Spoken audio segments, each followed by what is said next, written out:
এবার ইসরায়েলকে ধ্বংস করার হুমকি দিল মধ্যপ্রাচ্যের দেশ ইরান।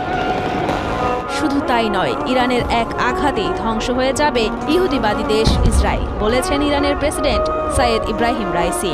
তিনি আরও বলেন, ইহুদিবাদী ইসরায়েল যদি ইরানে কোনো ধরনের আগ্রাসন চালায় তাহলে এটি হবে ইসরায়েলের শেষ ভুল। কারণ হিসাবে তিনি বলেন, ইরানের পাল্টা হামলায় পৃথিবীর বুকে টিকে থাকার সামর্থ্য থাকবে না ইসরায়েলের। সাম্প্রতিক সময়ে তেল আবিব একাধিকবার ইরানের পরমাণু স্থাপনার উপর হামলা চালানোর হুমকি দেয়। শুধু তাই নয়, আমেরিকার সাহায্য ছাড়াই ইরানে হামলা চালাতে পারে তেল আবিব, কথাও বলেন ইসরায়েলি এক কর্মকর্তা।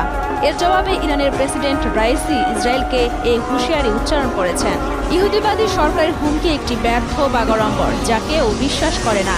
ইসরায়েলি শত্রু যদি আমাদের বিরুদ্ধে সামান্যতম কোনো পদক্ষেপ নেয় তাহলে আমাদের প্রথম পাল্টা আঘাতেই ইসরায়েল ধ্বংস হয়ে যাবে।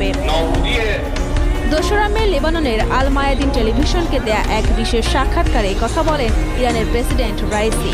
ইহুদিবাদী ইসরায়েল ইরানকে মোকাবেলা করার শক্তি রাখে না, এটি তেল আবিব নিজেও ভালো করে জানে বলে উল্লেখ করেন প্রেসিডেন্ট রাইসি।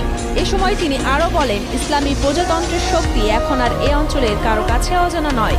ইরানের বিরুদ্ধে ইহুদিবাদী সরকারের যে কোনো মূর্খ আচরণ হবে এটির শেষ পদক্ষেপ।